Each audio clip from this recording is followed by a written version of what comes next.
Io ricordo che questa sera, al termine del programma, dopo le staffette, verranno effettuate, oltre alle premiazioni di società, anche le premiazioni per le migliori prestazioni tecniche di ogni categoria del settore femminile e maschile. Quindi verranno premiate tutte le migliori prestazioni tecniche per ogni categoria, più le premiazioni di società naturalmente.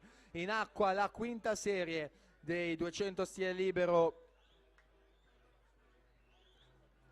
categoria ragazze e femmine. Per la quarta serie sarà assente in corsia 2 Elisa Marcon, saranno presenti in 1 Rebecca Girotto, in 3 Laura Mazzotta, in 4 Lucia Menegaldo, in 5 Elena Milani, 6 Beatrice Zaminato, 7 Martina Orlandi e 8 Pilar Pini. Margherita Bianchin 2:21,78 ad aggiudicarsi la serie numero 5.